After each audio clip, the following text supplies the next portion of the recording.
అంటే సాధారణంగా మనిషి దీంట్లో ఇద్దరు అంగీకారం జరిగిందనుకోండి. మీరన్నట్లుగా ఆయన వేరే కార్యక్రమాలు చేయకుండా వారం రోజుల తర్వాత కలిస్తే ఎంత రావచ్చు? 5 ఎంఎల్. 5 ఎంఎల్ అంతకు మించి రాదు. అంతకు మించి రాదు. కొంతమంది డ్రగ్స్ తీసుకొని చేస్తుంటారు కదా! అప్పుడేం డ్రగ్స్ తీసుకొని చేసేది ఇక్కడ మూడ్ పుట్టించడానికి మైండ్లో, ఆ. అంతేగాని ఆ డ్రగ్స్కు దీనికి సంబంధం లేదు. ఒకవేళ రెగ్యులర్గా కలుస్తుంటారండి భార్యాభర్తలు, అప్పుడు 3 ఎంఎల్ వరకు ఉంటుంది రోజు కలిసే వాళ్ళు. మ్మ్. ఎందుకంటే అది సెక్రెట్ కావడానికి కూడా టైం కావాలి. అది నిలువ ఉండేది సెమినల్ వెసికల్, అవి ఇక్కడే ఉంటాయి.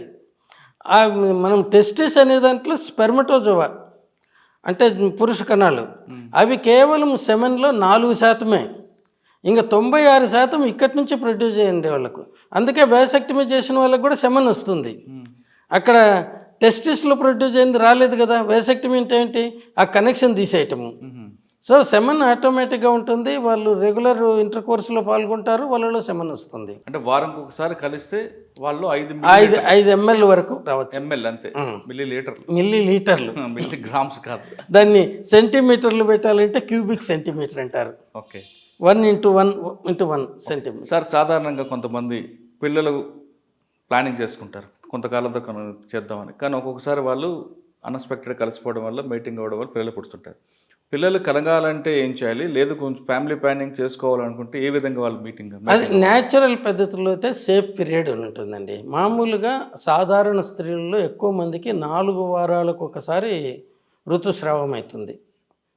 కొద్దిమందిలో వేరియేషన్ ఉంటుంది. కొద్దిమందిలో 20 రోజులకు కూడా కావచ్చు, 35 రోజుల వరకు లోయెస్ట్ అండ్ మ్యాక్సిమం పెట్టారు. అందుకోసమే ఇంతకు మునుపు ఫ్యామిలీ ప్లానింగ్ పర్పస్గా ఇష్టం లేని గర్భాన్ని తొలగించాలంటే 20 వారాలకే వరకు మాత్రమే పెట్టారు. ఎందుకంటే 20 రోజులు ఇంటూ 10 వేస్తే వాళ్ళకు అది కంప్లీట్ అయ్యేది. అది 20 ఇంటూ 7 వేస్తే 7 దీనికి అట్లా మామూలుగా ఇవన్నీ వస్తుంది. కానీ ఇక్కడ మనకు ఏంటంటే పిల్లలు పుట్టకూడదు అనుకుంటే ఋతుస్రావం అయిపోయిన తర్వాత మొదటి వారం కానీ, తర్వాత రెగ్యులర్ మెన్సెస్ అయ్యే వాళ్ళకు 22 వారాలు, ఆఖరి వారం కానీ, నెక్స్ట్ ఋతుస్రావం ఆ పీరియడ్లో కానీ వాళ్ళు సెక్స్లో ఫ్రీగా పాల్గొనవచ్చు. ప్రెగ్నెన్సీ ఇచ్చే ఛాన్సెస్ 99% ఉండవు వాళ్ళకు. ఓకే, అదే అటబౌట్ అంటే 2 వారాలప్పుడు కానీ కలిస్తే ప్రెగ్నెన్సీ వచ్చే ఛాన్సెస్ ఎక్కువ. సో దాంట్లో కోసం మా డాక్టర్లు ఏమంటారంటే మామూలుగా 4 రోజులు ఇటు 4 రోజులు అటు అంటారు. ఇంకా సేఫ్టీ కావాలంటే 1 వారం ముందు 1 వారం వెనక. అప్పుడు పొరపాటును కూడా ఆమెలో ఎగ్ రిలీజ్ కాదు. ఎగ్ రిలీజ్ అయ్యేది మిడ్ మిన్స్ట్రువల్ సైకిల్. అది కూడా ఇక్కడ వెజైనాకి వచ్చి కాదు, అది ఫెర్టిలైజ్ అయ్యేది.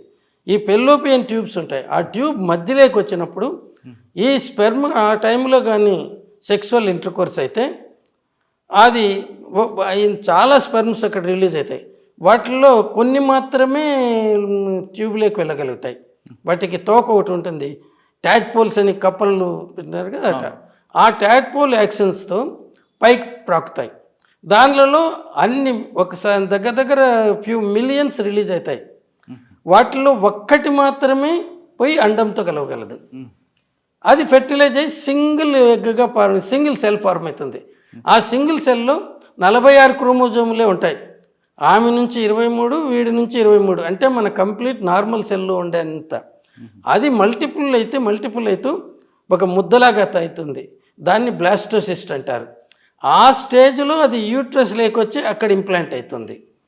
అక్కడ ఇంప్లాంట్ అయిన తర్వాత పెరిగి 9 నెలల వరకు సుమారు అప్పటి వరకు పెరిగి బయట వస్తుంది. ఇది పిండం ఏర్పడేది. అక్కడ నుంచి వచ్చిన అండం మగవాడితో కలిసి క్రాస్ అయిన తర్వాత అది అప్పటికి అది అక్కడికి వచ్చి ఉంటుంది, ఆ పెల్లోపియన్ ట్యూబ్ మధ్యలోకి.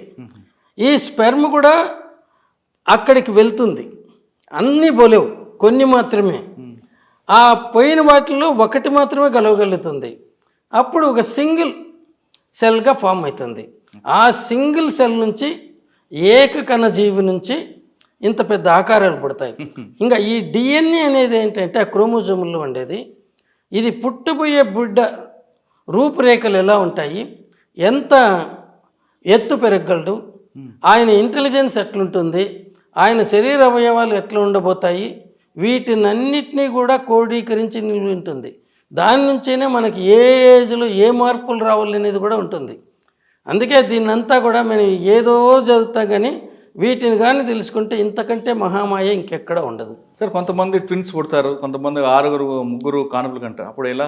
ట్విన్స్ పుట్టే రకంలో 2 ఉండదు. యూనివోలర్, ఇప్పుడు నేను ఇట్లా చెప్పినాను కదా, పిండం ఫామ్ అవుతుందండి. ఒకటి ఫామ్ అయ్యి వెజైనాలో ఉన్నప్పుడు పిండం ఏర్పడేటప్పుడు అంటే అక్కడి నుంచి ఒక ముద్దలాగా వస్తుంది, దాన్ని బ్లాస్టోసిస్ట్ అంటారు. అది అనుకోకుండా 2గా చీలుతుంది. 2గా చెల్లి 2 పిల్లలు బయట వస్తారు. వాళ్ళిద్దరూ మేల్ కానీ ఫిమేల్ కానీ ఉంటారు. ఇద్దరు కూడా, ఇద్దరు మేల్ ఆర్ ఫిమేల్. దాంతో అతను ఇది వచ్చి వాళ్ళిద్దరి డిఎన్ఏ ఒకటిగా ఉంటుంది, కానీ ఫింగర్ ప్రింట్స్ మాత్రం డిఫరెంట్గా ఉంటుంది. ఇవి తల్లిదండ్రుల నుంచి సంక్రమించేటివి కాదు, కానీ డిఎన్ఏ ఫింగర్ ప్రింట్ మాత్రము ఆ యూనివోలర్ అంటే ఒక పిండం నుంచి 2గా డివైడ్ అయి పుట్టిన వల్ల ఒకటిగానే ఉంటుంది.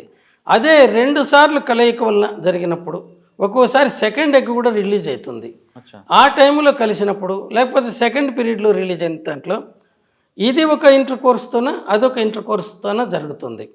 అక్కడ ఒకరు మేలు ఒకరు ఫిమేలు ఉండొచ్చు. తర్వాత ఇంక కొన్ని కేసులు రిపోర్ట్ అయినాయి. ఒక ఆమెకు ఒకడు తెల్లగా ఇంకొకడు న్యూగ్రో ఫ్యూచర్తో పుట్టినాడు. అప్పుడు దాన్ని ఇన్వెస్టిగేట్ చేస్తే ఆమె ఇద్దరితోన సంబంధం ఉంది. ఇవి 2 ఎగ్గులు రిలీజ్ అయినప్పుడు ఒకసారి ఒకటి ఒక్కోసారి ఒకే పీరియడ్లోనే, మామూలుగా ఓవరీస్ ఒక ఇంటర్మినిస్ట్రల్ పీరియడ్లో ఒకటే పనిచేస్తుంది, దాని నుంచి వస్తుంది. ఒక్కోసారి అనుకోకుండా 2 కూడా రిలీజ్ చేయొచ్చు కొద్ది తేడాతో, 2 ఎగ్గులు. అటువంటి అప్పుడు కూడా ఇది జరిగే అవకాశం ఉంది. అందుకే ఇది ఫస్ట్ కేసు రిపోర్టెడ్.